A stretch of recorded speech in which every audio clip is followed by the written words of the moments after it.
స్తోత్రం. హల్లెలూయా. మమ్మల్నిగా ప్రేమించే మా ప్రియ పరలోక తండ్రి, మీ వందనాలు స్తుతి స్తోత్రాలు చెల్లించుకుందాం. ఈ కృపలో ప్రభు ఉదయకాల సమయం ఫ్యామిలీ ప్రేయర్ మీకు అప్పగిస్తున్నాం. ప్రతి నెల 15 తారీఖు జరిగే ఫ్యామిలీ ప్రేయర్ని మీరు ఆశీర్వదించే స్తోత్రం. కుటుంబాలుగా వచ్చి అయ్యా నీ బిడ్డ నిసారి నిలబడుతుండగా మాకు కావాల్సిన మాట మాకు దయచేయండి. ఈరోజు ఎన్నో కుటుంబ వ్యవస్థలు పాడైపోతున్నాయి, భయంకరంగా ఉన్నాయి పోవా. అలాంటిది దేవుని బిడ్డల మందిరానికి వచ్చినప్పుడు వారి కుటుంబాలు ఎలా ఉండాలో, దైవిక కుటుంబాలు ఎలా ఉండాలో నేర్పిస్తున్న విధానం బట్టి స్తోత్రం. చాలా మటుకు నేర్చుకొని కొన్ని కుటుంబాలు నెమ్మది పొందుతున్నారు. దాన్ని బట్టి మీకే స్తోత్రం మహిమకరంగాక.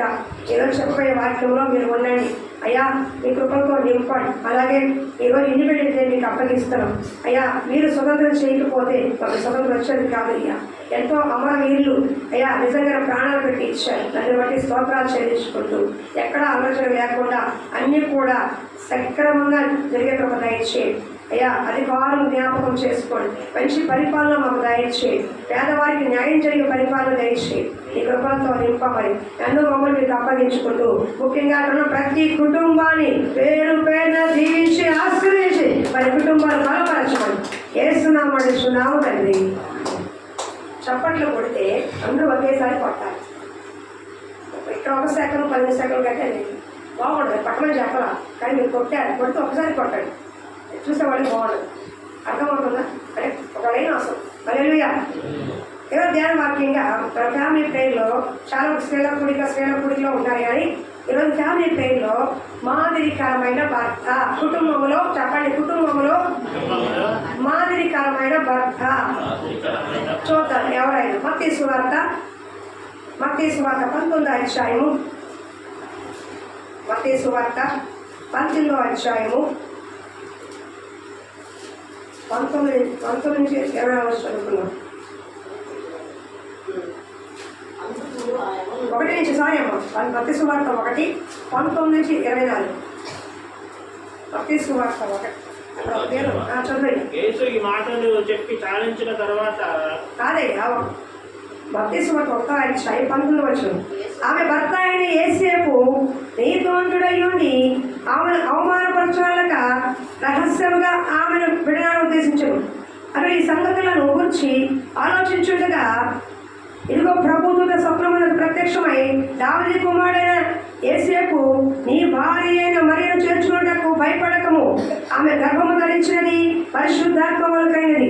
ఆమె ఒక కుమారుని కలను, తన ప్రజలను వారి పాపం నుండి ఆయన రక్షించును కనుక ఆయనకి యేసు అని పేరు పెట్టెదను.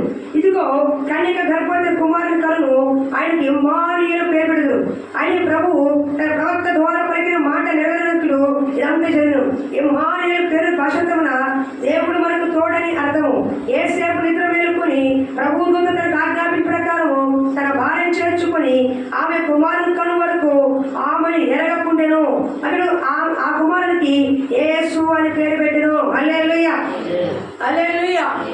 ఇక్కడ కుటుంబంలో భార్య భర్తలు పిల్ల వెంట కలిపి ఒక కుటుంబం అంటారు. ఆ కుటుంబంలో ముఖ్యమైన పాత్ర ఎవరిదంటే భర్తది, ఇంటి యజమాని. ఎవరిదండి? స్త్రీల కూడికలో అబిగైల్ గురించి, శారమ్మ గురించి, హన్నా గురించి నిన్న మొన్న సూర్య స్త్రీల కూడిక చెప్పాను. ఎవరైనా సంవత్సరం దెలీలా గురించి చెప్పాను. దెలీలా లాగా మనం ఉండకూడదని. మహాబలవంతుడు కూడా లొంగ గీసింది. ఆయన ప్రపంచాన్ని జయించవచ్చు, కానీ ఆడదాన్ని ఓడిపోయాడు. కాబట్టి దెలీలా లాంటి పరిస్థితి స్త్రీలకు ఉండకూడదని చెప్పాం. అవునా? స్పందించలేదమ్మా, నేను మాట్లాడుతున్నా కదా, అవునా కాదా? పురుషులు కూడా విన్నారు కదా, అవునా కాదా? మీరు స్పందించండి. ఏంటంటే నీకు అర్థమైందా లేదు, నాకు అర్థం కావాలి కదా. నీకు కష్టపడి బాగుతున్నా కదా, నేను కూడా అర్థమవుతుందా లేదు నాకు అర్థం కావాలి కదా. అలాగే మీ కుటుంబంలో ఉదాహరణకి భార్య ఎవరు అడుగుతుంది? పిల్లలు ఎవరు అడుగుతారు? ఎవరు అడుగుతారయ్యా? వినపడుతుందా నీకు? నా ఇంకా చూడు బాగా వినపడుతుంది. ఎవరు అంటే ఇంటికి ప్రాముఖ్యం ఎవరు? ఫస్ట్ భార్య భర్తలే. కానీ అంతకంటే ప్రాముఖ్యంగా ఎవరికి ఇచ్చిన అవకాశం? ఇంటి యజమానుడికి. ఇంటి యజమాని భర్త. ఈరోజు మన అవసరం ఏంటి? మాదిరికరమైన భర్త. మీరు ఉండొచ్చు, ఉండకపోవచ్చు, కానీ లోకంలో చాలా మంది చూస్తూ ఉంటారు కదా. ఇప్పుడు మన పేటలో చాలా మంది పురుషులు ఉంటారు, అవునా? నేను మిమ్మల్ని గురించి అట్లా ఇది మాదిరికరమైన భర్త అంటే ఎలా ఉండాలో చెప్తున్నాను. మీకు అలా ఉండాలనుకోండి, నేను స్తోత్రం. అక్కడ బయట వాళ్ళు చూసినప్పుడు కొన్ని కుటుంబ చుట్టాలు ఇంటికి వెళ్తారు, బంధువులు ఇంటికి వెళ్తారు, ఫ్రెండ్స్ ఇంటికి వెళ్తారు. అక్కడ చూసినప్పుడు పరిస్థితి అస్తవ్యస్తంగా ఉంటే భార్య తప్పు అయితే అబ్బా ఇలా ఉందంటే ఇలా అనిపిస్తుంది. భర్త తప్పు అనుకో, భార్య పిల్లలు అందరూ మంచిగా ఉంటారు. వాడి కష్టమానం తాగేసి పిల్లలు ఇంటి పట్టించుకోకుండా భయంకరంగా పరిస్థితుంది అనుకోండి, ఇంట్లో ఉంటాకూడదు, తింటాకూడదు, కట్టుకోవడానికూడదు, ఎప్పుడు చూసినా నీరసం నిరాశ, ఎవరు ఏం పెడతారు అన్నట్టుగా ఉండాలి పరిస్థితి. ఎందుకని ఇంటి యజమాని సంపాదన ఇంటికి పట్ల సంపాదిస్తున్నాడు, బారికి వెళ్ళిపోతుంది, సంపాదిస్తున్నాడు, ఎక్కడికో వెళ్ళిపోతుంది, సంపాదిస్తున్నాడు, బెట్టింగ్కి వెళ్ళిపోతుంది, సంపాదిస్తున్నాడు, ఇంకా ప్యాకెట్కి వెళ్ళిపోతుంది, సంపాదిస్తున్నాడు, రకరకాల వ్యసనానికి వెళ్ళిపోతుంది. కానీ ఆ డబ్బు ఇంటికి రావడకపోవడం వల్ల ఇంటి ఇల్లాలు బాధపడుతుంది, పిల్లలు బాధపడుతున్నారు, కుటుంబం అంతా కూడా నలుగురు అవమాన పాలవుతుంది. ఎప్పుడైనా బంధువులు ఎవరు గౌరవిస్తారంటే డబ్బు దసుకున్న వాళ్ళని గౌరవిస్తారు. పెళ్ళిళ్ళకి శుభ్రంగా ఎవరు పంపిస్తారు? పలానా ఇంట్లో కారు ఉంది, పలానా మంచి పొజిషన్లో ఉన్నారు, రాసాయి, పలానా కమ్మ వెళ్ళి మనం పెద్ద ఉన్నారు, పెద్ద ఆ ఊరు మొత్తానికి పెద్దనంట, పెద్ద మా మామయ్య తీసుకెళ్ళి కార్డు ఇద్దాం. విజయవాడలో మనం ఉంటాం, ఏదో అల్పంగా ఉంటాం, మన కుటుంబం పోషించుకుంటూ ఉంటాం, ఎవరికి మనం పెట్టలే స్థితి. లాస్ట్లో వచ్చి ఇవ్వాలి కాబట్టి అప్పుడు వచ్చి మనం వారి అట్లా కాటిస్తాం. అంటే దేని బట్టి లోకం చూస్తుంది? డబ్బు, అవునా, పలుకుబడి, డబ్బు, గౌరవం, వాళ్ళ అధికారాన్ని బట్టి చూస్తుంది. కానీ దేవుడు ఆయన చూసేదేవుడు కాదండి. లోకం చూడొచ్చు, కానీ నన్ను చూసేదేవుడు కాదు. నువ్వు దేవుడి పట్ల ప్రేమ కలిగి ఉంటే, నీ కుటుంబం పట్ల ప్రేమ కలిగి ఉంటే నువ్వు మంచి మాదిరికర భర్తగా ఉండగలవు. హల్లెలూయా. ఆస్తిపాస్తులు ఉంటాయి, పోతాయి, కానీ ప్రేమించే భర్త ఉంటే, ఆ కుటుంబానికి ప్రేమించే మరి తండ్రి ఉంటే ఆ కుటుంబానికి దీవెనకరం. అవునా కదా? ఇప్పుడు ఈరోజు మనకు అంశం ఏంటంటే మాదిరికర భర్త ఎవరంటే యేసేపు. యేసేపులో పాత నిబంధనలో యేసేపు ఉన్నాడు, యాకోబు కుమారుడు యేసేపు. ఆయన గురించి కాదు. మళ్ళీ ముందుకెళ్తే ఇదే కొత్త సువార్తలో అరిమత యేసేపు అని ఉన్నాడు. యేసు ప్రభు సిలువ వేస్తే ఎవరు ధరించకపోతే ఆయనే పిల్లల దగ్గరికి వెళ్ళి యేసు ప్రభువును పెట్లో పెట్టుకుంటామండి, మాకు ఇవ్వండి, పాతేసుకుంటామని అడిగి తీసుకొచ్చాడు. ఆయన పేరేంటి? అరిమత యేసేపు. ఇదే యేసేపుకి మరికి యేసు ప్రభు తన పిల్లలు పుట్టారు. ఆ నలుగురు పిల్లల్లో కూడా ఒక యేసేపు పేరు ఉంది. అంటే యేసేపు అంటే చాలా ఉన్నాయి, కానీ అన్ని పేర్ల కంటే కూడా ఒక ప్రాముఖ్యమైనది చరిత్రలో మిగిలిపోయింది. యేసు ప్రభు అమ్మ నాన్న ఎవరంటే యేసేపు మరియా. యేసేపు మరియా, అవునా కదా? చరిత్రలో మిగిలిపోయిన పేరేంటి? చెప్పండి. యేసు ప్రభు తల్లిదండ్రులు లోకపరంగా యేసేపు మరియా అని అంటారు కదా, అంటే తండ్రి పేరు చెప్తారు. అలాగే ఒక మంచి తండ్రి అంటే ఒక మంచి భర్త మంచి తండ్రికి ఎలా ఉన్నాడో కొన్ని అంశాలు చెప్తాను. ఒకవేళ మీరు అలా ఉండండి, మీరు ఉండాలి ఉండండి, లేదా ప్రయత్నించండి. ఒకవేళ మీరు అలా ఉన్నారనుకోండి, మీ కుటుంబానికి దేవుడు బహుగా ఇస్తారు. రెండోది, ఒకవేళ ఏ ఇంటికైనా వెళ్తే ఇలా ఉండమని, ఇప్పుడు పురుషులు మాట్లాడుకుంటాడు, తీసుకెళ్ళ దగ్గర, మంచి దగ్గర, పురుగుల దగ్గర, బయటకు తీసుకుని మాట్లాడతారు. అరే మా పరిస్థితి బాగాలేదు, ఇల్లు ఎలా ఉంది, మా ఆవిడ ఉంది, ఇట్లా చెప్పుకుంటారు. అప్పుడు ఏం చెప్పాలి? వాటిని నువ్వు ఇట్లా ఉన్నావా, నువ్వు ఇలా చేస్తున్నావా, ఇలా జరుగుతుందా మీ ఇంట్లో అని ఏం చేయాలి? ఈ మాట ప్రస్తావించినప్పుడు ఒకవేళ ఆ వ్యక్తి పశ్చాత్తాపం కలిగితే అప్పుడు బాధ మనసుకు వచ్చి వాడి కుటుంబం బాగుపడుతుంది. అర్థమవుతుందా? తెలుసుకోవడానికి తెలియజేయడంతో వాక్యం చూడండి. కొట్టవాళ్ళు చూడండి 1:19. యేసేపులోని గుణలక్షణాలు. మంచి భర్త, మాదిరికర భర్త, ఇంటి యజమానిని ఎలా చెప్పగలుగుతామంటే దేవుడు మెచ్చుకునే ఒక మంచి పురుషుడికి ఎలా ఉన్నాడంటే 1:19 మత్తయి సువార్తలోనే జరిపోకండి.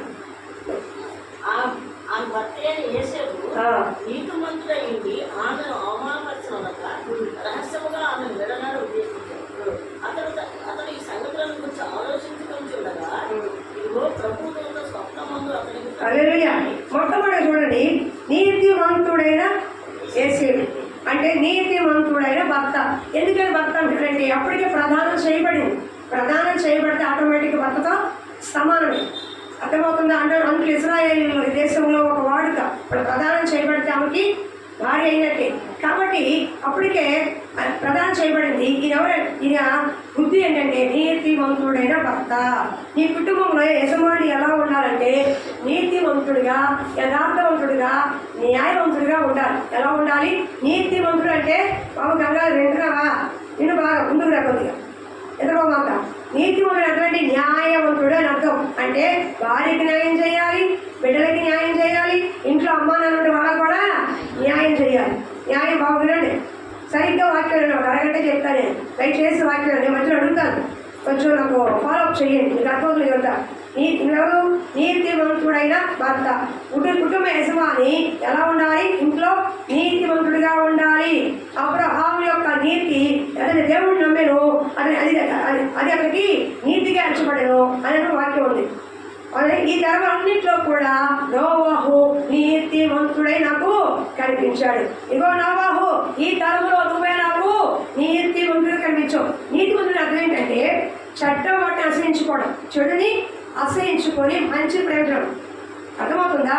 అప్పుడు భూలోకమంతా చెడిపోయినప్పుడు కనబడుతుందయ్యా.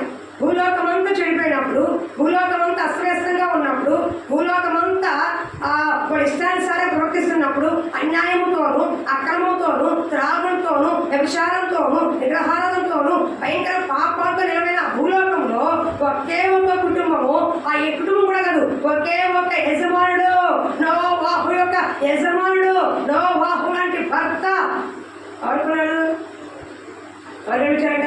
దేవుడికి కనిపించాడు. అందుకే ఆదికాండ 7 చెప్తాడు, ఈ తరములో నీవే నాకు నీతిమంతుడిగా కనిపించావు నోవాహు, కాబట్టి నీవు నీ ఇంటి వారిని నేను రక్షిస్తాను. అర్థమవుతుందా? నీతి మరణం నుండి రక్షిస్తుంది. నువ్వు ఇంటి యజమానిగా నీతిమంతుడిగా ఉంటే నీతోనే పోదు, నీతో పాటు నీ భార్య, నీ బిడ్డలు, తరతరాలని వంశము కూడా వృద్ధి చెందుతుంది. అర్థమవుతుందా? ఎందుకైనా నీతిగా ఉండాలి. లోకమంతా అన్యాయంగా ఉందా? లోకమంతా అక్రమంగా ఉందా? లోకం చూస్తే భయంకరంగా ఉంది. వాళ్ళు బాగానే ఉన్నారు కదా, మరింతగా బతకాలి, మనం కొట్టే బతకాలి, దోచుకునే బతకాలి, ఇలా ఉంటే బతకాలని రకరకాలుగా బయట అంటా ఉంటారు. అమ్మ కొండమ్మ గారు ఏం చూస్తున్నారు? చూడండి అమ్మ, అర్థమవుతుందా? మీకు అర్థమవుతుందా? వినాలి మాట్లాడుతుందా? ఏమండి నీతిగా ప్రతి ఏం సంపాదించామండి? వాళ్ళే బాగున్నారు, అన్యాయంగా సంపాదించారు, అక్రమంగా సంపాదించారు. కొల్లగొట్టినోడు వీడు విజయమాల్య ఎన్నో 750 కోట్లు 800 కోట్లు దోచుకున్నాడంట. మన రైతు ఎన్నో కొన్ని వేలు 1 లక్ష 2 లక్షలు అప్పున్నాడు. కానీ బ్యాంక్ యజమాని ఏమంటున్నాడు?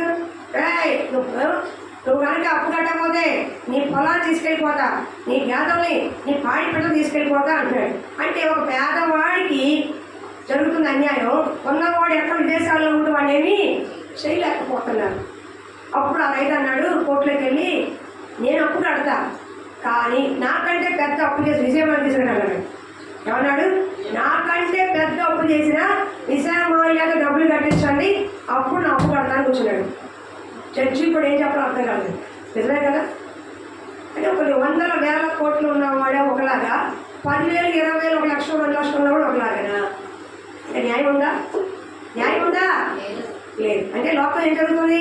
అన్యాయం, అక్రమం. నిజమే, లోకంలో జరిగినంత అన్యాయమే, అక్రమమే, దోపుడియే, దగాలే, భయంకర స్థితిగతులే. ఎక్కడ చూసినా ఇప్పుడు దేశం కోసం ప్రార్థన చేస్తాం, కానీ దేశం ఎట్లా ఉంది? యుద్ధాలతో ఉంది, స్వార్థంతో ఉంది, వింకాలతో ఉంది. రాజకీయ కుట్రలు ఎక్కువైపోయి, హత్యలు ఎక్కువైపోయి, అత్యాచారాలు ఎక్కువైపోతుంది. చిన్న పెద్దలు లేకుండా ఎక్కడ చూసిన దుర్మార్గమైన కార్యాలు, దుష్టమైన కార్యాలు, లోకంలో ఎక్కడ చూసిన నెమ్మది లేదు, సమాధానం లేదు, శాంతి లేదు. అవునా? ఉన్నా లేదా? బయటికి ఒక గంట వెళ్ళి చూసిరండి, ఈ లోపు ఎన్ని పడతాయి మనకి. అంటే ఏం లేదు, దేశంలో నెమ్మది లేదు, సమాధానం లేదు. ఒక పక్కన రాజకీయం, కుట్రలో కుతంత్రాలు, ఒక పక్కన హత్యలు, ఒక పక్కన దోపిడీలు, ఒక పక్కన దొంగతనాలు, ఒక పక్కన డ్రగ్స్, ఒక పక్కన అత్యాచారాలు, ఒక పక్కన ఆర్థిక లేని నిరుద్యోగాలు, ఉద్యోగాలు లేవు, ఆర్థిక వ్యవస్థ బాగా, వ్యాపారాలు బాగాలు. ఇన్ని సంక్షోభంలో ఉంది ఏంటి? దేశం. ఎందుకని? ఏ దేశం అయితే విశ్వాసఘాతకమై ఉంటుందో, నేను స్వార్థాన్ని చెప్పట్లా, ఇన్ని చెప్పలు కొట్టు. ఏ దేశం అయితే విశ్వాసఘాతకమై ఉంటుందో ఆ దేశం పైన నా కోపాన్ని కుమ్మరిస్తాను అన్నాడు. అంటే దేశం అంటే మట్టి కాదు, దేశం అంటే మనుషులు అన్నారు. అంటే ఏ దేశ ప్రజలైతే కృతజ్ఞత లేకుండా ఉంటారో, నీకు పాడి పంట ఇచ్చి, ఈ దేశంలో పాడి పంట ఇచ్చి చక్కగా ఆహారం ఇచ్చిన ప్రజలు ఏం చేస్తున్నారు? దేవుణ్ణి మర్చిపోతున్నారు. కాస్త కోసం ఉద్యోగాలు ఇచ్చి, వ్యాపారాలు ఇచ్చి ఉన్నతంగా నిలబడితే ప్రజలు ఏం చేస్తున్నారు? మర్చిపోతున్నారు. దేవుడు చేసిన మేళ్ళు ఉపకారాలు మర్చిపోతారు. దాన్ని ఏమన్నాడు దేవుడు? విశ్వాసఘాతకం, అంటే కృతజ్ఞత లేని వారు. మీకు తెలుసా, హోషేయ గ్రంథంలో హోషేయ అంటాడు, వెళ్ళి వ్యభిచారి పెళ్లి చేసుకో అంటాడు, కోమేరు పెళ్లి చేసుకో అంటాడు. అంటే తర్వాత చెప్తే ఈ విషయం ఇప్పుడు చెప్పలేదు. అంటే ఇజ్రాయెల్ ప్రజలు దారి తప్పిపోయారు. దాని అర్థం ఏంటి? ఇజ్రాయెల్ ప్రజలు దారి తప్పిపోయారు. నా మాట ఇంకా ఇష్టానుసారి చేసుకున్నారు కాబట్టి నా కోపాన్ని వాళ్ళ మీద కుమ్మరిస్తున్నాను అని ఇర్మియా చెప్పాడు. నేను చెప్తాను. ఎందుకని? దాదాపు 200 సంవత్సరాలు అంట. ఎన్నేళ్ళు? 200 సంవత్సరాలు చెప్పుకుంటూ వస్తూనే ఉన్నాడు దేవుడు. ఎప్పటి నుంచి? హెచ్కేల్ కానించి, ఇర్మియా కానించి, మీకా కానించి, యోనా కానించి, అక్కడి నుంచి చెప్తానే ఉన్నారు, రాజు మారుతానే ఉన్నారు. కానీ 200 ఏళ్ళ నుంచి ఒరే మారండి, పద్ధతి మార్చుకోండి, ఎలా చేయండి, విగ్రహాలను అనుకోండి, నా వైపు చూడండి, నేను కదా ఐగుప్తు బాధ్యత విడిపించాను, నేను కదా పాలు తెలుగు దేశం తీసుకెళ్ళాను, కాబట్టి నా వైపు చూడండి అంటే ఈయన తప్ప అందరు తప్ప. అప్పుడు చూసి చూసి చూసి దేవుని యొక్క ఉగ్రత పాత్ర కుమ్మరించబడిందంట. చెరలోకి పోయారు. అంటే దేవుడు పీడిస్తాడు మనిషికి, అర్థమవుతుందా? కాబట్టి నీ నీతి మరణం నుండి రక్షిస్తుంది. నీ ఇంటి పక్కన ఎలా ఉండొచ్చు, నీ ఎదుటిలో ఎలా ఉండొచ్చు, నీ బ్లాక్లో ఎలా ఉండొచ్చు, కానీ నువ్వు ఏం చేయాలి? నువ్వు నీతి మంత్రులుగా బ్రతకాలి. మనలో అన్యాయము అక్రమము ఉండదు. ఇంటి యజమానుడు బాగుంటే పిల్లలు బాగుంటారు, కుటుంబ వ్యవస్థ బాగుంటుందండి. కాబట్టి మొత్తమై ఉండాలి. మీ యొక్క నీతి మీ కుటుంబాన్ని కాపాడుతుంది, మీ యొక్క నీతి మీ ఉద్యోగ వ్యాపారాన్ని కాపాడుతుంది, మీ యొక్క నీతి సంఘంలో సమాజంలో మీకంటూ ఒక ఘనత గౌరవం తీసుకొస్తుంది. కాబట్టి ఎవరో ఎట్లా ఉన్నారు కదా అని అనుకోవద్దు. దేవుడి పేరేంటి? నీతి మంతుడైన దేవుడు. ఆయన పేరు ఏంటి? నీతి మంతుడు. నీకు నాకు నీతి ఎలా వచ్చింది? మన పాపులు జన్మతః కర్మతక పాపులు ఆయన రక్తం చేత కడగబడి నీతి మంతుడైన యేసు క్రీస్తు ద్వారా రక్తం కడగబడి మనకి ఆ నీతి ఆపాదించబడింది. కాబట్టి నేను నీతిని మార్చబడ్డాము. మన స్వతహా నీతిమంతులం కాదు, నేను నువ్వు కాదు, కానీ ఆయన రక్తంలో కడగబడ్డాము. కాబట్టి ఆయన యొక్క నీతి నీకు నాకు ఆపాదించబడి ఆ నీతిమంతుల జాబితాలో నీ పేరు నా పేరు వెళ్ళింది. హల్లెలూయా. కాబట్టి ఎలా ఉండాలి? యేసేపు నీతిమంతుడైన భర్త. బాబు నీ ఇంట్లో ఎలా ఉంది? ఈరోజు మా ఇల్లు బాగాలేదండి, నా భార్య బాగుంటలేదండి, ఎప్పుడు గొడవ లేదండి అని అనుకుంటున్నావా? నిజమే. నువ్వు ఎలా ఉండాలి? నీతిమంతుడా. భర్త కూడా ఎలా ఉండాలి? యథార్థంగా ఉండాలి. భార్య దగ్గర బిడ్డల దగ్గర ఎలా ఉండాలి? యథార్థంగా ఉండాలి. ముందుకు లేక ఎనుకోలేక ఇక్కడ మాట కాదు. ఈ భార్య దగ్గర తల్లి దగ్గర ఎలా ఉండాలి? యథార్థంగా మాట్లాడాలి. సంఘంలో కూడా యథార్థంగా ఉండాలి, యథార్థత ఉండాలి. కాబట్టి ఇంటి యజమాని యథార్థవంతుడిగా నీతిగా ఉంటే అతను కొనియాడబడతాడు, ఆ కుటుంబము వర్ధిల్లుతుంది. నోవాహు కుటుంబం రక్షించిన దేవుడు నీ నీతి బట్టి నిన్ను నీ కుటుంబాన్ని పిల్లలు రక్షిస్తాడు. హల్లెలూయా. నీతి మరణం నుండి రక్షిస్తుంది, అపాయం నుండి, కష్టకాలం నుండి, ఇబ్బంది కాలం నుండి నీ నీతి నిన్ను రక్షిస్తుంది. ఉన్నవాడికి కొన్ని లక్షలు ఖర్చు అవ్వచ్చు, కానీ నీతి మంత్రుడు నీకు 10 రూపాయలతోనే పోతుంది. అర్థమవుతుందా? ఎందుకు ఉండాలంటే దేవుడు చెప్పిన ఆజ్ఞ. నేను నీతిమంతుడు కూడా నీతిగా బ్రతకయ్యా. నీళ్ళు అన్యాయం ఉండకూడదు, అక్రమం ఉండకూడదు. కాబట్టి ఏ సేపులు ఏ అన్యాయం అక్రమం ఉండలేదు. ఇంటి యజమానికి ఎలా ఉండాలి? పురుషులారా చెప్పండి, ముగ్గురు చెప్పు. మాట అర్థమైందా? నీతిమంతుడిగా ఉండాలి. చెప్పు. అంటే అన్యాయము అక్రమం లేని వాడిగా. అర్థమైందా? Very good. మనం చక్కగా రెండోదాన్ని కాదు త్వరగా అయితే నువ్వు నీతిగా ఉంటే నాకేంటి లాభం? ఏమండి నేను నీతిగా ఉన్నాను నాకేంటి లాభం అంటే యోగ గ్రంథం 8 చూడండి. యోగ గ్రంథం 8 నేను త్వరగా ఉంది కాదు కార్యాలలోనే త్వరగా టైంకి ముగిస్తాను. 7, 5, 8 ఉదయకాలం 7:30 కాలం ముగించేస్తాను. ఇటువంటి వారి మన దేశం కోసం మనం ప్రత్యేకంగా ప్రార్థన చేసుకుందాం భారంగా. యోగ గ్రంథం 8 త్వరగా తీయండి. నమస్కారం మౌనమ్మ పండమ్మ గారు తీయండి. యోగ గ్రంథం 8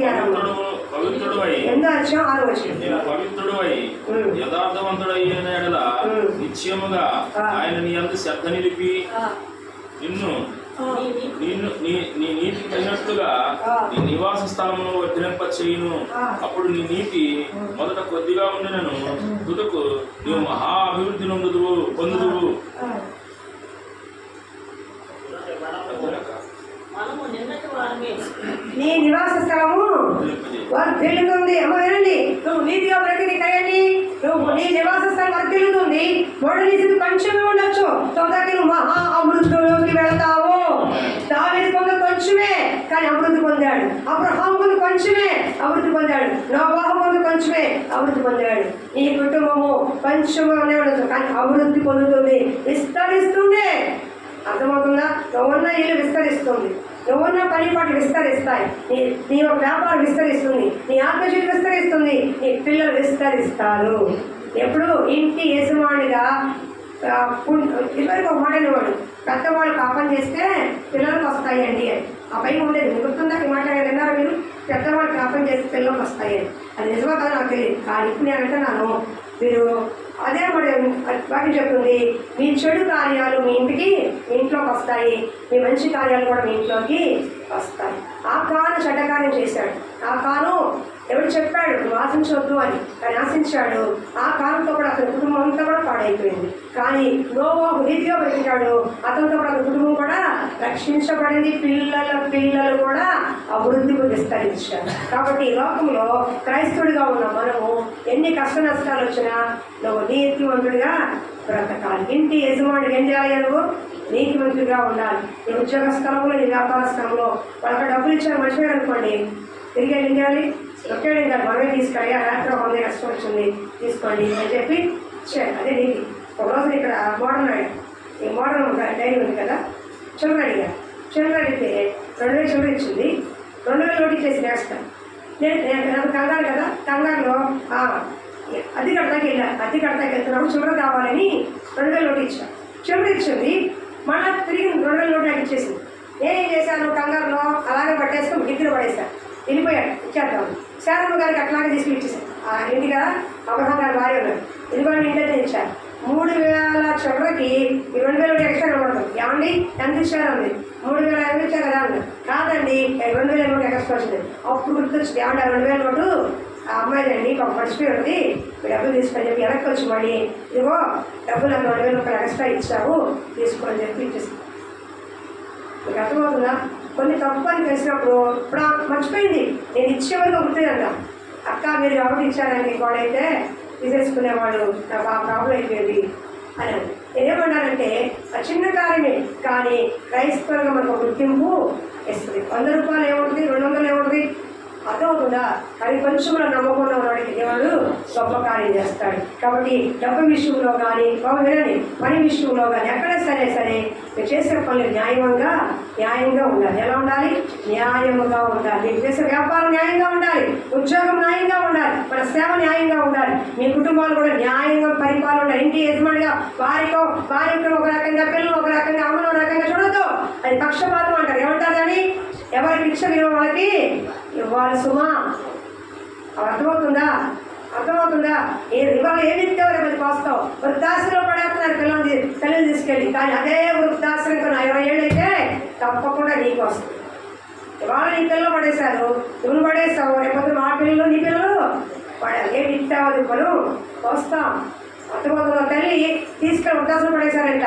ఆ తల్లి చనిపోయే ముందు బిడ్డను కోరుకుందంట, నా కొడుకుని చూడాలని. అయ్యా ఇక్కడ ఫ్యాన్ పెట్టు, ఫ్రిడ్జ్ పెట్టు, అక్కడ కొన్ని కవర్స్ పెట్టుకోకపోయినా.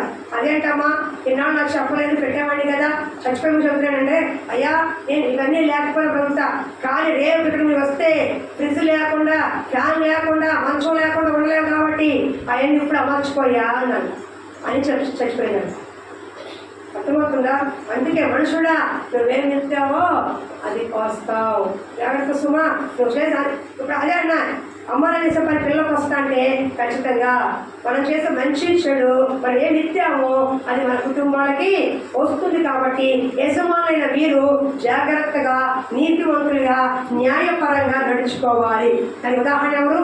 నీతివంతుడైన యేసేపు. చెప్పండి ఎవరు? యేసేపు. చెప్పండి. 1:19 చూడండి. 1:19 అక్కడే ఉన్నాను ముఖ్యంగా. ఇక్కడ 1 కొంచెం అదేనయ్యా 1:19 అంతే. మధ్య అర్థం ఆమె భర్త అయిన యేసేపు నీతిమంతుడై ఉండి ఆమెను అవమానపరచలేక రహస్యముగా ఆమెను విడనాడ ఉద్దేశించను. హల్లెలూయా, హల్లెలూయా. భార్యను ఏదైనా రహస్యంగా విడనాడాలి. ఎందుకని? ప్రదానం చేయబడిన కన్య గర్భం మరియకి ఏమొచ్చింది? గర్భం వచ్చింది. అది పరిశుద్ధాత్మ వల్ల వచ్చిందన్న విషయం మరీ తెలుసు.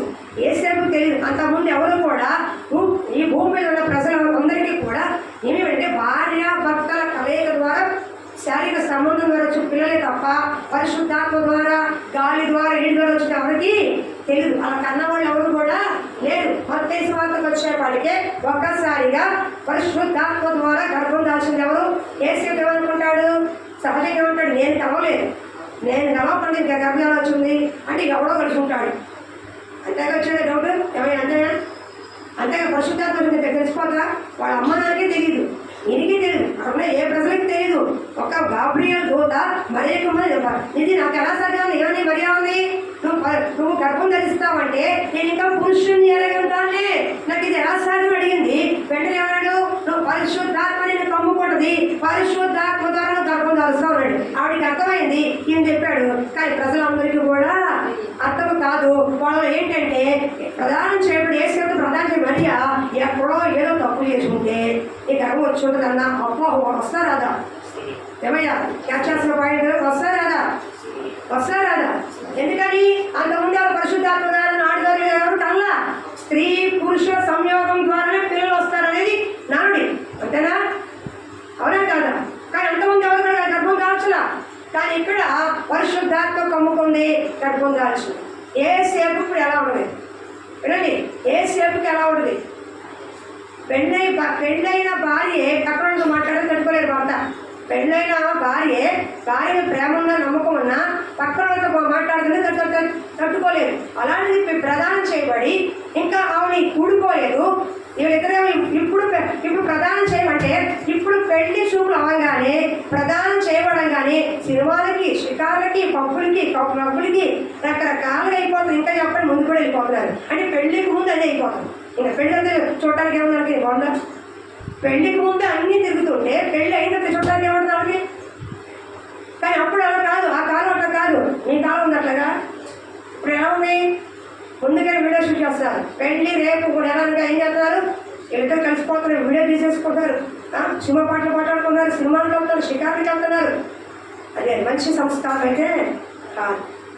అలా విచ్చవిడిగా వదిలేసిన వాళ్ళ సంసారాలు విచ్చవిడిగానే పోతాయి. ఇక్కడ ప్రదానం చేయబడింది మరియా యేసేపు.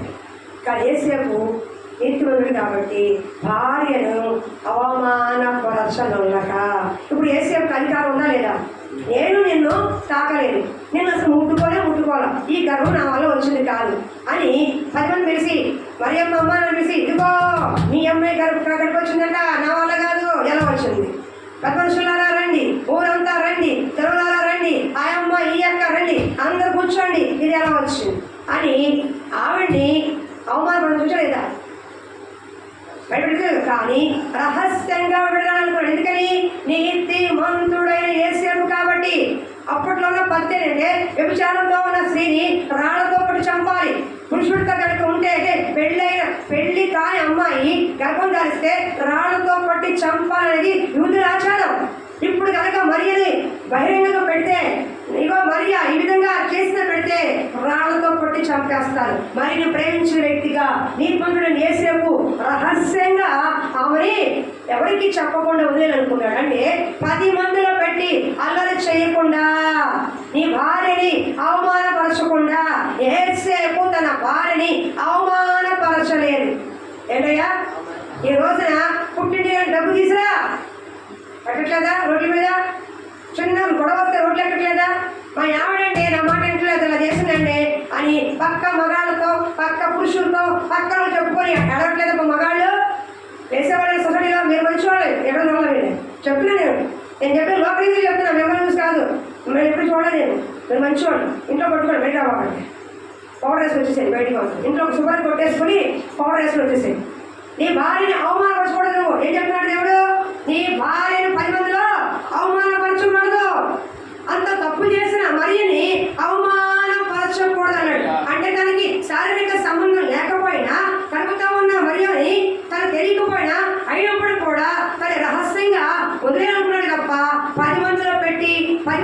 చెప్పి ఆమె అవమానపరచుని రకరకాల హింసించాలని అనుకోలేదు. ఇది మగాళ్ళ స్వభావం, మంచి భర్త స్వభావం. నీ భార్య తప్పు చేస్తే పుట్టింటోళ్ళు రావాలి, అత్తింటోళ్ళు రావాలి, అందరూ రావాలి, ఓ అని చంపేస్తారు. అదేం పద్ధతి? మరి కూర్చో, అలా మంచి పద్ధతి కాదు కదా. నీ భార్య అవమానపరచుడు ఏం చేయాలా? మీరు కూర్చోండి, మీరు మాట్లాడుకోండి. అమ్మా ఏంటి మరి పరిస్థితి ఏంటి, ఇలా మహాడవేంటి, ఇలా చేసావేంటి, ఇలా చెప్పకుండా వెళ్ళావేంటి అని నీకు నువ్వు నీ భార్యతో బెడ్రూమ్లో డిస్కషన్ చేసుకో. మహాయతో దెబ్బ కొట్టుకో అమ్మా. అంతేగాని ఈ పక్కింటి వాళ్ళు పిలిచి ఆ పక్కింటి వాళ్ళు పిలిచి చూసారా మా ఎవడ ఏం చేసిందో, చూసారా ఏం చేసిందో, నాకు ఇలా చేస్తాం తెలుసండి అని అంటే పబ్లిక్గా ఎవరు అవసరం? నీ కట్టుకున్న భార్యని రోడ్డు మీద ఆరేస్తున్నావు. ఏసేపు తన భార్యని అవమానపరచలేదు, రహస్యంగా వదిలేనుకున్నాడు. తనకు తెలియదు కాబట్టి, పరిశుద్ధాత్మ ద్వారా గర్భం తెలియదు కాబట్టి. స్త్రీలైన మేము ఇంట్లో స్త్రీలు ఉంటే నీ కూతురు కావచ్చు. మన ఇక్కడ మాట విన్నాడు ఒక ఆయన, అమ్మని వాళ్ళ భార్యని డాష్ అంటాడు, కూతురిని డాష్ అంటాడు. నీకు అర్థమవుతుందా? నేను కూతురు మహాట్లా చెప్తే అర్థం చేసుకున్నాను. తన భార్యని డాష్ అంటాడు, కన్నా కూతురు కూడా అదే డాష్ అంటాడు. అంటే కూతురు తల్లి ఒకటేనా? కూతురు తల్లి ఒకటేనండి. సరే నీ భార్య కాబట్టి హక్కును తిట్టుకున్నావు, మరి కూతురు ఆ తిట్టు అమ్మకి అలాగే కూతురిగా తిట్టాడు. చాలా అసహ్యం తిట్టది, చాలా అసహ్యం కూతురు తింటే చాలా అసహ్యంగా ఉంది. అంటే తల్లి ఒకటే కూతురు ఒకటేనా? అంటే ఏంటి? పబ్లిక్ తిట్టేవాడు. నీ కూతురు ఉంది, మా అమ్మాయి ఇట్లాగా మా అబ్బాయి ఇట్లా పబ్లిక్ తిట్టేవరకు అది ఎవరు వింటారు? చుట్టుపక్కల అందరూ వింటారు. పబ్లిక్గా నీ భార్యని నీ బిడ్డని నువ్వు అవమానపరిచినట్టే. పబ్లిక్గా నీ భార్యని పిల్లల్ని అవమానపరిచినట్టే. నేను ఈ మధ్య లేదు, నేను గట్టి తెలిసిందే అయ్యని, అయ్యో నా వల్లే కదా దేవుడు నామానికి అవమానం అవుతుందని నేను తెలుసుకున్నాను. కొద్ది నోరు మూసుకున్నాను. ఎందుకని? తెలుసుకోవడానికి మూసుకోవాలి, తెలుసుకుని సరి చేసుకోవాలి. అంటే పోకూడదు. అర్థమవుతుందా? కుటుంబంలో నీ భార్యని ఏం చేయకూడదు. తల్లి చెప్పింది కళ్ళను కొడతాం, అత్తగారు చెప్పారు కళ్ళను కొడతాం, వాళ్ళు ఎవరు చెప్పారు కళ్ళను కొడతాం. ఇవన్నీ కూడా సంస్కారమైన లక్షణాలు కాదు. అర్థమవుతుందా? నీ భార్యని 10 మందిలో అవమానపరిచే అధికారం నీకు లేదు. బిడ్డ కొట్టుకొని కలిసిపోతారు, కానీ చూసే వాళ్ళకి ఎలా ఉందంటే, ఈవిడ వాళ్ళ కళ్ళ గురించి నా దగ్గర చెప్పాడు, వాళ్ళ ఆవిడ గురించి నా దగ్గర చెప్పాడు, వాళ్ళ ఆవిడ ఎట్టా అంట, వాళ్ళ ఆవిడ ఎట్టా అంట, వాళ్ళ ఆవిడ నవ్వో ఎంత ఉందా అని ఎగతాళిగా ఎవరు మాట్లాడతారు? పొద్దున ఈ పురుషులే మాట్లాడతారు. మరేనా వాడు మన మాట ఎట్లేదు, ఇది అంత ఎవరైతే మాట ఎట్లేదు అంటారంట. ఇది అంత పైకి మాత్రం నేనైతే నా మా ఎవరిని గడేలు కొట్టేవాడు రా, ఎలా కాబట్టి కూర్చున్నావు అని రెచ్చగొడతాడు. వాడు ఎలా చెప్పాడు? ఇది ఎంత అవగాహన కలవు మాట లేదంటావు అని ఒక పుష్పములు ఎవరైనా ఉన్నారా లేదా? కాబట్టి నీ కుటుంబ రహస్యాలు ఎక్కడ పడితే అక్కడ, ఎవరి దగ్గర పడితే వాళ్ళ దగ్గర వాగకూడదు. నీ భార్య నీ బిడ్డలను అవమానించారు, మనం కలిసిపోతాం. ఇప్పుడు నేను అంటా నువ్వు కలిసిపోతాం, కానీ 3వ వ్యక్తి అదే పట్టుకుంటాడు. అట్టా అంటే ఎట్టా అంటే అదంటే కానీ భార్య తప్పు చేస్తే దండించు, మాట్లాడు, కళ్ళను పిలిపించు, రహస్యంగా ఏం చేయాలి? గదిలో వాళ్ళ అమ్మని పిలిపించి ఏం చేయాలి? ఇంట్లో కూర్చోబెడితే తెలివేసుకొని ఇక్కడ జరిగిందంటే పిల్లల్ని అలా కలిసి, పెద్దవాళ్ళని కలిసి, భార్య కలిసి, కొడుకుని కలిస్తే ఇంక ఇంటి పరువు ఉంటుందండి. ఇంటి పరువు ఉంటుందా? నీ పరువు నువ్వే రోడ్డు మీద తీసుకుంటావు. ఇంటి యజమానిగా పరువు కాపాడాల్సిన బాధ్యత నీదే. ఒక తప్పే ఉండొచ్చు, అది కడుపులో పెట్టుకో. ఎక్కడ సరి చేయాలో, ఎక్కడ మహాడాలో, ఎవరి దగ్గర మహాడాలో దాని సమస్య పరిష్కారం ఉంది. అంతేగాని రోడ్లు ఎక్కి కొట్టుకొని చండాలం చేసుకుని ఈ కుటుంబాన్ని అవమానపరుచుకుంటే ఇంటి యజమానిగా ఫస్ట్ నీకే అవమానము. విలువపోయిన వారికి ఇంటి యజమానికి, అది భార్య ద్వారా అయినా సరే, పిల్లల భార్య సేమ్, భార్య కూడా అంతే. భర్తని అవమానపరిచే అధికారం నీకు లేదు. నీకైనా సరే, మీ అమ్మ అన్న పక్కన సరే, అన్నతమ్మ గట్టిగా చెప్పండి, మీరు మాట్లాడుకోండి, మీకు హక్కు ఉంది, మీరేమైనా చేసుకోండి. కానీ మీ మధ్య 3వ వ్యక్తి రానివ్వద్దు. అర్థమవుతుందా? కాబట్టి భార్యని వెలుగుల్లో ఆరలు పట్టద్దు, అవమానపరచద్దు. ఏసేపు మంచి భర్తగా నీతిగా బ్రతికాడు. మంచి భర్తగా భార్యని 10 మందిలో అవమానపరచకుండా, పోలీస్ స్టేషన్ ఎక్కకుండా, డైవర్స్ తీసుకోకుండా, పెద్ద మనుషులు పెట్టకుండా, మహిళలు పెట్టకుండా రహస్యంగా వదిలేయాలనుకున్నాడు. అర్థమవుతుందా? తప్పులు అందరూ చేస్తారు, కానీ సరి చేసుకునే అవకాశం దేవుడు మనకి ఇస్తాడు. సరి చేసుకోండి. అంతేగాని చిన్న అడిగే కుటుంబాలు పోతాయి, సంఘాలు పోతాయి అంటే ఈ వర్షం ఎవరు భూమి మీద ఎవరో ఉండరు. సరే 3వ దానికి దేవుడు పోతుంది చూడేనా? 1:24 మత్తయి సువార్త 1:24 ఒకటో అధ్యాయము 24. యేసేపు నిద్ర మేలుకొని ప్రభు దూత తనకు ఆజ్ఞాపించిన ప్రకారం చేసి తన భార్యను చేర్చుకొనెను. ఆమె కుమారుని కనుమకు ఆమె ఎదుర్కొనేను. అతడు ఆ కుమారునికి యేసు అని పేరు పెట్టాడు. అదే 24 చదవాలి కదా, మా 24 చదవాలి, 20 నుంచి 24 చదవాలి. సరే వదిలేసి నేను చెప్తాను. సరే ఉన్నాయా? సరే ఏమన్నారు 20లో? ప్రభువుల స్వప్నంలో ప్రత్యక్ష దావీదు కుమారుడు యేసేపు, నీ భార్య అయిన మరియను చేర్చుకోవడానికి భయపడకము, ఆమె గర్భం ధరించిన పరిశుద్ధాత్మ వల్ల కలిగినది. హల్లెలూయా. ఎవరు చెప్పిన ఈ మాట? దేవదూత యేసేపు కళ్ళలో కనపడి, అయ్యా రహస్యంగా విడనాడాలనుకున్న ఆ రహస్యము దేవుడు ఎరిగి దూతని పంపి, యేసేపు నీ భార్య విడనాడకు, పరిశుద్ధాత్మ వల్ల గర్భం ధరించిందయ్యా అని అన్నాడు. అంటే యేసేపు ఆమెను చేర్చుకున్నాడు. అంటే నేను అర్థండి, కష్ట సుఖాల్లో భార్య కష్ట సుఖాల్లో భర్త కలిసి ఉండాలి. బాగున్నప్పుడు భార్య కాదు, బాగోపోయిన భార్య. అంటే ఆరోగ్యకరంగా ఉన్నసేపు భార్య కాదు, బలహీనంగా ఉన్న, మంచం మీద పడుకున్న, రోగం వచ్చినా, బాధ కలిగిన, కష్టంలో ఉన్న ఆదరించాల్సిన భర్తే. ఎవరయ్యా పక్కనతారండి? 20 ఏళ్ళు సేవ చేసింది ఉంటే అని అనుకో, 20 ఏళ్ళు నీకు నీ పిల్లలకి బట్టలు ఉతికింది, అమ్ముతోమైంది, పిల్లలు వేసుకుంది, ఇంట్లో అంతా సేవ చేసింది. సేవ కదా అది. బట్టలు ఇస్త్రీకి ఎంత? 30 రూపాయలు తీసుకుంటారు. ప్లేట్ పోతే ఎంత? 100 రూపాయలు. ఇల్లు అక్కేసుకోండి. ఎన్ని సేవలు కాదా? సర్వీస్ సేవలు కాదా? అవునా కాదా? 20 ఏళ్ళు చేసింది. సరే వయసు పైబడింది, 40 ఏళ్ళుగా 40 వచ్చింది, ఒంట్లో బాగా, ఒక వారం జ్వరం వచ్చింది. ఏంటో ఇది దిక్కుమాలింది, ఎప్పుడు మంచి మీద ఉంది అండి, ఇది దిక్కుమాలి, ఎప్పుడు మంచి మీద, ఎప్పుడు చెప్తా, ఎప్పుడు వండి పెడతా, ఎప్పుడు బాగుపడతా? కష్ట సుఖం అంటే అది కాదు. తను బాగుండి నీకు అన్ని చేసి పెట్టింది. తిన్నావుగా, బాగానే ఉన్నావుగా, బాగానే ఉన్నారుగా, తను కూడా మనిషే కదా, శారీరక బలహీనరాలే కదా, రోగాలు వస్తాయి కదా. కష్ట సమయంలో ఉన్నప్పుడు భర్త ఆదరించాలి. ఈవిడ గర్భం ధరించింది, వదిలేస్తే ఒక నిమిషం పడదు. కానీ తన కష్ట సమయంలో ఎవరు తోడున్నారు? యేసేపు తనకు తోడుగా ఉన్నాడు. యేసేపు తోడుగా ఉండబట్టే మరియను అందరూ చేర్చుకున్నారు. యేసేపు ఆమెకు తోడుగా ఉండబట్టే రాళ్ళతో పాటు శ్రమపడకుండా కాపాడబడింది. యేసేపు కనుక ఒక్క క్షణం ఈ సావును వెళ్ళిపోయి ఉండే మరియ ఈ రోజున మనకి తల్లిగా ఉండేది కాదేమో, అవునా? కానీ పక్కన ఉన్నారు భార్య కష్ట సుఖాల్లో భర్త తోడుగా ఉన్నాడండి. అది సుఖం ఉన్నప్పుడు భార్య కాదు, కష్టంలో ఉన్నప్పుడు కూడా భార్య, బలహీనంగా ఉన్నప్పుడు భార్య, అనారోగ్యంతో ఉన్నప్పుడు భార్య, రూపాయి సంపాదించకపోయినా భార్య, నేను సరిగ్గా చూడకపోయినా భార్య. ఒకప్పుడు బాగానే ఉన్నారుగా, చిలక గోరింకల్లాగా శుభ్రంగా, మరి ఇప్పుడేమైంది? వయసు రీత్యా పెరుగుతూ ఉంటాయి కష్టాలు.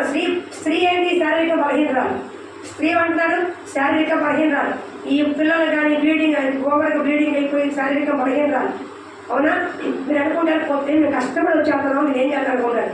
ఇండిపెండెంట్ చూద్దాం, ఇంట్లో బట్టలు అందుతాము, ఇల్లు గడిగి ఇగడిగి ఏం చేయండి చూద్దాం, చేయలేదు. ఎవరికైనా అనదే, ఒకవేళ చేయొచ్చు కానీ అందరూ చేయలేదు, అవునా కదా? కాబట్టి నడుము నొప్పిగా ఉందయ్యా, కాసేపు కూర్చుంటే నడిపే ఎప్పుడు ఇంటికి వచ్చాను లే నా కాళ్ళు నొప్పు అని భర్తలు లేకపోలేదు. అమ్మ కూడా ఇప్పుడుదా కష్టపడిందే కదా, పొద్దునేగా 6 లేచింది, 1 గంటలా కష్టపడుతుంది, 2 గంటలా కష్టపడింది, అన్నం తినే టైము కాస్త నడుము మార్చుకుంటానే, ఆ చొక్క గుండెలు కుట్టు, బయటికి వెళ్ళాలి, చెయ్యి, ఇలా రకరకాల హింసించే భర్తలు ఉన్నారు. అంటే భార్య కొడుకుంటే ఓరమైన భర్తం, ఇలా కాస్త నడుము మార్చుకుందామంటే ఓరమైన భర్త, కుళ్ళు భర్తలు అన్నమాట. అలా ఉండొద్దు. భార్య కష్ట సుఖాలు ఏం చేయాలి? చేదోడు వాడోడుగా ఉండాలి. భార్య కష్టపడి రిలాక్స్ అవుతుందా? అమ్మ కాసేపు ముందు అలా అడ్డంగా పడుకోమని కాదు, కష్టపడి పనిచేసి ఒక అరగంట నడుము నొప్పిగా ఉందయ్యా, వాళ్ళు లాగేస్తున్నాయ్యా చెప్పి రిలాక్స్ కూర్చుంటే ఆ పని పక్కన నువ్వు చేసుకో. నీళ్ళు కావాలా? వేసి తెచ్చుకో, నీళ్ళు పట్టరా,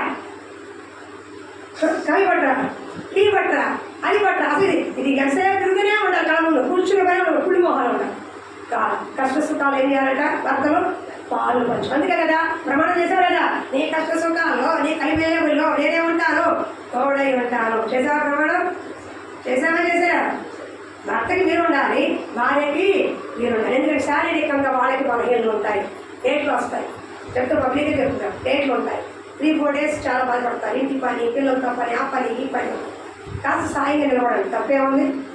నేను ఇట్లా ఏమయ్యా ఏంటదా పట్ల జాడించు, అరే పోయి తీసుకెళ్ళి. సిగ్గుపడద్దు, సిగ్గుపడే కారణం కాదు ఇది. తప్పుకోతాం. ఇప్పుడు వంట మీరు చేస్తారు కదా, హోటల్లో చేస్తారు సార్, వంటలో చేస్తారు కదా, పురుషులు చేస్తారు కదా, హోటల్లో పురుషులు చేస్తారు కదా వంటలో. సిగ్గుపడే కారణం అది. మనకంటే బ్రహ్మాండంగా చేస్తారు. ఇప్పుడు పెళ్లికి హోటలు చేస్తారు, ఎంతమంది చేస్తారు క్యాటరింగ్ పురుషులు? సిగ్గుపడే కారణం. ఇప్పుడు పురుషులు ఇస్త్రీ చేస్తున్నారు, సిగ్గుపడే కారణం.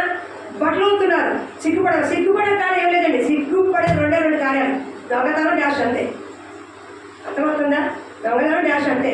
ఇంకా ఏ పనిలో కూడా ఇది నీ పని, ఇది నా పని లేదు. భార్యాభర్తల కుటుంబంలో పిల్లలకి ఎవరు ఏ పని సరే చేసుకోవచ్చు. పిల్లల స్కూల్కి టైం అవుతుందా, క్యారేజ్ కట్టాలా, గబగబా నువ్వు వాటర్ పోయి నువ్వు క్యారేజ్ కట్టు, నువ్వు బ్యాగ్ చదువు వెళ్ళిపో, అయిపోయింది. 2 నిమిషాలు అయిపోతుంది. ఈవిడ ఒక పక్కన పప్పు దాలు వేయాలి, క్యారేజ్ కట్టాలి, మనం వండుతూ ఉండాలి, టిఫిన్ పెట్టాలి. ఇవన్నీ ఈ వాళ్ళు అడ్డగా కూర్చుని మా ఇంటి వంట మ్యాచ్ చూసుకునే వచ్చింది.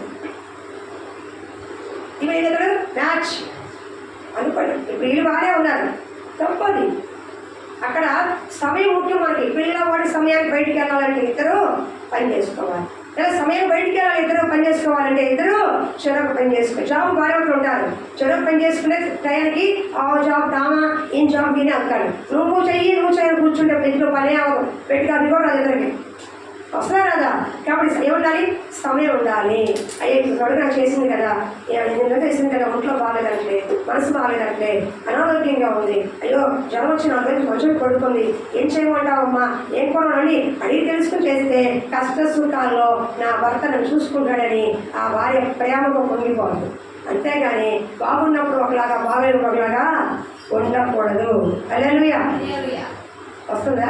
అయిపోయిందా? కూర్చో, అయిపోతుంది. కాబట్టి నీ భార్య కష్ట సుఖాలు ఎలా ఉండాలి? ఏసేపు భార్య కష్ట సుఖాల్లో పాలు పంచుకోవాలి. ఎంత తెలుసా? ఆమె బిడ్డ కనే వరకు ముట్టుకోలేదంట. ఏంటంట? ఆమె బిడ్డ కానీ అంతవరకు టచ్ కూడా చేయలేదు, దూరంగా ఉన్నాడంట. ఈరోజు శరీరం బలహీనంగా ఉందయ్యా, మనసు బాధగా ఉందన్నా సరే ఏం చేయాలి? అలాంటి పురుషులు ఉన్న ఈ లోకంలో భార్య మనసుని అర్థం చేసుకొని ప్రవర్తించాలి. భార్య మనసు నొప్పిస్తే అది కుటుంబానికి క్షేమం కాదు. అలానే నెత్తిన పెట్టుకొని పెద్దానికి డాష్లో ఉండకూడదు. కొంతమంది ఓవర్గా ఉంటారు. ఈ మొత్తం పెద్దన ఆడదండి. ఏమయ్యా ఎలా డ్యూటీకి వస్తుంది, వెళ్ళాను, వచ్చావా వచ్చా, తెచ్చావా తెచ్చా, ఇది కూడా మంచిది కాదు. అర్థమవుతుందా? ఎవరికి ఇచ్చే ప్రయారిటీ భర్తకి ఇచ్చే ప్రయారిటీ భార్య ఇవ్వాలి, భార్యకి ఇచ్చే ప్రయారిటీ భర్తలు. అప్పుడే దాన్ని అన్యోన్య సంసారం అంటారు. అర్థమవుతుందా? భార్య సత్వంగా ఉండద్దు. అర్థమవుతుందా? కష్ట సుఖాల్లో భార్య భర్త పాలు పంచుకోండి. ముఖ్యంగా ఏసేపు మరియ కష్ట సుఖాల్లో పాలు పంచుకున్నాడు. నీ భార్య కష్ట సుఖాల్లో, నీ తల్లి కష్ట సుఖాల్లో, నీ బిడ్డల కష్ట సుఖాల్లో ఇంటి యజమానిగా పాలు పంచుకోవాలి. అయ్యా నాకు ఒంట్లో బాలని భర్త చెప్పింది, నాన్న నాకు బాలని తండ్రి చెప్తాడు, అయ్యా కొడుక నాకు బాలని తల్లి చెప్పింది. వీటన్నిటి చూడాల్సింది ఎవరు? మీరే. నాకు చెప్పొద్దమ్మా, మీ అమ్మ చెప్పుకో ఫోన్ చేసి, నాకు చెప్పొద్దమ్మా మీ పుట్టింటికి వెళ్ళమ్మా. చేతగాని మాటలు, చావలేని మాటలు, పోషించడానికి వెళ్ళాలి. నన్ను తప్పు కాదు, అలా చేయదు. అర్థమవుతుందా? 4 ముగించేస్తుంది, టైం పడుతుంది. కష్ట సుఖాలు. అబ్రహాము సారా ఎలా ఉన్నారు? కష్ట సుఖాల్లో ఉన్నారు. అబ్రహాము ఏమన్నాడు దేవుడు? సారా మాట అన్ని విషయాల్లో అబ్రహాము వినన్నాడు, అనలేదా? సొంత మాట తెలీదా? తెలుసా? అబ్రహామా సారా చెప్పు ప్రతి విషయంలో నువ్వు మాట విను అన్నాడు. ఎందుకని? సారా జ్ఞానం కలిసింది కాబట్టి, ఏం చెప్పాలో ఏం తెలుసు కాబట్టి. అన్నీ అంటే నీ భార్య నీకంటే జ్ఞానం కలది, నీ క్షేమాన్ని కోరుకునేది, నీ కుటుంబాన్ని కోరుకునేది, నీ బిడ్డలు సక్కర పెంచుదైతే నీ భార్య విను. అంతేగాని నా అధికారం చల్లాలి, నా మాట చల్లాలి, నేను చెప్పిందే జరగాలి, మొండిగా ఉంటారే ఆ మాట పక్కన పడేసి అడిగిపోతాం. మొండి వ్యవహారాలు వద్దు. నా కుటుంబం క్షేమంగా ఉండాలి, నా భర్త ఈ స్థితిలో ఉండాలి, నా బిడ్డలు ఈ స్థితిలో ఉండాలి, నా కుటుంబం నా పరిస్థితిగా ఉండాలని కోరుకుంటారే వాళ్ళు చెప్పే ప్రతి విషయంలో ఇను.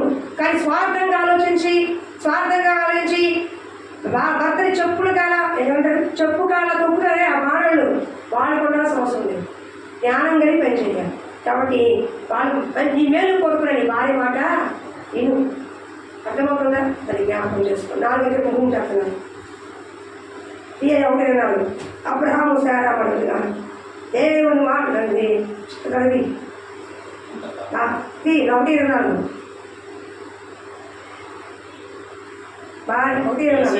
ఏసేపు ప్రభు దూత తనకు ఆజ్ఞాపించిన ప్రకారం చేసి తన భార్యను చేర్చుకుని. హల్లెలూయా.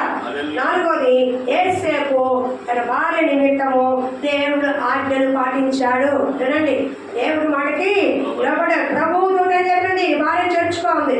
అదే ప్రభు అట్లా అంటావు, తెలుసుకుంటారు నాకేం తెలుసు, ఎవరనుకుంటారు నాకేం తెలుసు, నా వల్ల కాదు, ఎవరంటే ఏం చెప్ప సమాధానం, ఇలా రకరకాల ఏం చెప్పాలి. ఒకే చేర్చుకొని చేసినాడు. దేవుని మాటకి లోపడ్డాడు. భర్త అయిన నువ్వు నీ భార్య విషయంలో, నీ కుటుంబ విషయంలో, నీ కుటుంబ క్షేమం కొరకు దేవుడు ఏం చెబుతున్నాడో ఆ మాటకు మీరు లోబడి ఉండాలి. అబ్రహామా, నీ దేశం నుండి, నీ తండ్రి ఇంటి నుండి, నీ బంధువుల నుండి లేచిరా అన్నాడు. ఇంటి యజమాని అయినా అబ్రహాం పిలిచాడు, వచ్చాడు. తనతో పాటు భార్య కూడా వచ్చింది. ఒప్పుకోలేదా? లోబడలేదా? ఇంటి యజమానురాలా, మీ వైపు పురుషులారా, మీరు దేవుడికి లోబడితే సంఘానికి శిరస్సు ఎవరు? దేవుడు. కుటుంబానికి శిరస్సు ఎవరు? మీరు దేవుడికి లోబడితే మీ కుటుంబంలో మీ భార్య బిడ్డలు మీకు లోబడతారు. ఈ సీక్రెట్ అర్థమవుతుందా? మీరు దేవుడికి లోబడితే, దేవుడు ఆజ్ఞకి మీరు లోబడితే, దేవుడి వాక్యానికి మీరు ఎప్పుడు లోబడతారో భర్తను చూసి, ఆత్మీయత చూసి నువ్వు చెప్పకుండానే నీ ఆత్మీయత చేసి నీ భార్య నీకు లోబడుతుంది. అర్థమవుతుందా? నువ్వు దేవుడి వాటికే లోపడవు, చెప్పిన టైంకే రావు. నువ్వు ఇంకా టైం సెన్సే మీకు రాలేదు. నేను చెప్పా తన రాయ జెండా కడదామని, వచ్చేత్తరా అన్నాడు. 6 మందికి వచ్చాడు. ఈలోపు ఆయన వచ్చాడు. ఎవరు తొందరగా వచ్చారు, ఎవరో ఒకడు, మీ ముగ్గురు ఎవరైనా రాని నా గ్రూప్ అయినా వాళ్ళు. కానీ చెప్పిన నాకు ఇవి టైం మాత్రం 10 నిమిషాలే. లేటే 2 నిమిషాలైనా లేటే. నీకు తెలుసా, ఒలింపిక్స్లో ఆడేవాళ్ళని సెకండ్లు కూడా చనిపోయింది. అవునా కదా? ఒలింపిక్స్ ఉన్నదా 2 సెకండ్లు అనుకోండి, 2 సెకండ్లు కూడా లెక్కేస్తారు వాళ్ళు. నువ్వు వెనక్కి వెళ్ళిపోమంటారు. ఫస్ట్ రావాల్సిన 2 సెకండ్లు పోయింది అంట అనుకో, ఆ 2 సెకండ్ విలువేంటో ఒలింపిక్స్లో పథకం పోయిన వాళ్ళని అడగండి. కొన్ని సంవత్సరాల నుంచి సాధన చేసి చేసి చేసి కష్టపడి ఆ తిండికి మానుకుని, సుఖాలు మానుకుని, ప్రయాసపడి అభ్యాసం చేసిన ఆవిడ 2 నిమిషాలకే 1 నిమిషాలు ఎడకబడిపోతే ఆ బాధ ఎలా ఉంటుందో పోగొట్టుకున్న ఆడ తెలుస్తుంది. ప్రాణం మీదకి వచ్చి ఒక 5 నిమిషాలు ముందొస్తే బాగుండేదమ్మా, ప్రాణం నిలబెట్టేవాడిని. పోయింది ప్రాణం అంటే దానికి పోగొట్టు విలువ వాళ్ళకి తెలుస్తుందండి. సమయం చాలా విలువైంది. ఇంపార్టెంట్ సమయం. నువ్వు సమయానికి దేవుడు ఇస్తే సమయానికి దేవుడు నీకు ఆశీర్వదిస్తాడు. ఆఫీస్కి లేట్గా వెళ్తారా? మీ మధ్య తమ్ముడు లేట్ అయిపోయినంటే విషయం పెడతారంట. మీరు పరిగెత్తుతున్నారు, ఎవరో కూర్చోబడి ఏం చేస్తున్నారు, అమ్మో 90 ఇవ్వాలి, అమ్మో 90 ఇవ్వాలి, లేక మాకు జీతం పడదు అని పరిగెత్తుతున్నారు. తమ్ముడు అంతా లేకపోయిందిలే, జీతం పడింది, ఒక అరగంటకి వెళ్తాను వెళ్ళొచ్చుగా. ఆ వచ్చే 250 300 పడదు. ఆమె గుడి చేస్తుంది, కానీ 90 అయిపోతే పడదు. 90 ఎప్పుడు వేయాలి? 9 o'clock వేయాలి. 2 నిమిషాలు ఆగొస్తారు, 3 నిమిషాలు ఆగొస్తారు, 5 నిమిషాలు ఆగొస్తారంటే ప్రాబ్లం బాగుంటాడు. ఆఫ్టర్ ఆల్ 500 రూపాయలు సంపాదనకి సమయం ఉంది, ఉద్యోగానికి సమయం ఉంది, కానీ దేవుడి సమయం లేదా? అసలు నేను అడుగుతున్నాను, నీ ఆయుష్కాలం ఎవరిచ్చాడు సమయం? నువ్వు 10 పట్టగట్టావే, ఎవరిచ్చారా సమయం? చెప్పయ్యా.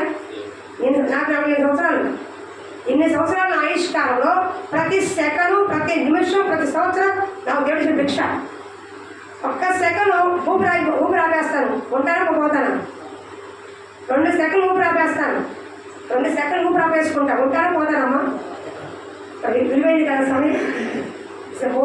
ఫస్ట్ క్రైస్తవులు సమయానికి మనం ప్రాధాన్యత ఇవ్వాలి. 6 గంటలకి ఆరాధన అంటే 5 నిమిషాలు ముందు రావాలి. 10 నిమిషాలు వచ్చి మీరు ఏం చేయాలి? మీరు ఎందుకు వేసారు తెలుసా? 5 నిమిషాలు ముందు వచ్చి మోకాళ్ళు ఇట్లా ఏం చేయాలి? మీరు మోకాళ్ళు వేసి ఈరోజు నా ఫ్యామిలీ పరిస్థితి ఏంటయ్యా, నా బిడ్డల పరిస్థితి ఏంటయ్యా, నా స్థితిగతులు ఏంటయ్యా, నేను ఏం చేయాలనుకుంటున్నావయ్యా, కనికరించయ్యా, కృప చూపించాయి.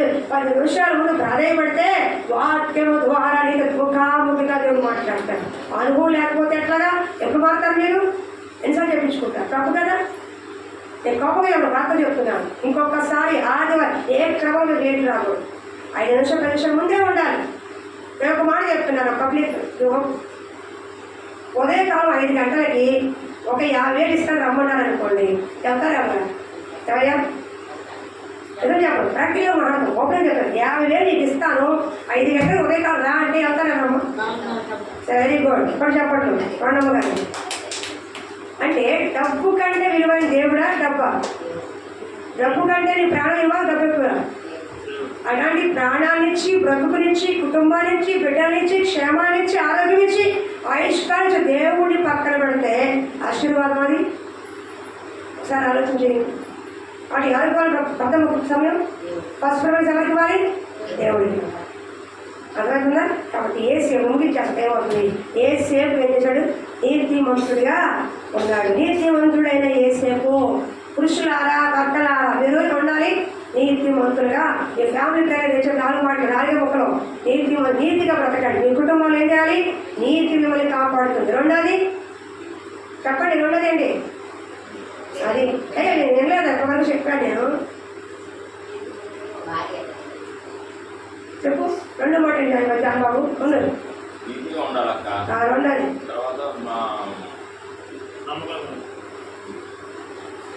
చూసావా? నేను 2 రోజులు సిద్ధపడిన వాక్యం 2 నిమిషాలకు కూడా మీరు అంటే నిద్రమొహలు వేసుకున్నారా, నిద్రమొక్కల్లో ఉన్నారా అర్థం కాలేదా?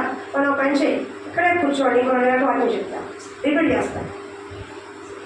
మీరు చెప్పలేకపోయారు కదా, నేను అర్థంగా చెప్పలేకపోయాను కదా, ఇంకో గంట దగ్గర కూర్చోండి, మళ్ళీ ఇదే వాక్యం రిపీట్ చేస్తాను.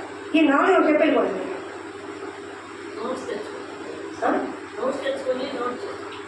చెప్పండి. అంటే వాక్యం పట్ల మీకు ఉందిదా శ్రద్ధ? దేవుడు మీరు ఇచ్చే మర్యాద ఇదేనా? సంఘంలోకి వచ్చి వాక్యం ద్వారా బలపడాల్సిన మీరు దేవుడికి ఇచ్చే మర్యాద ఇదేనా?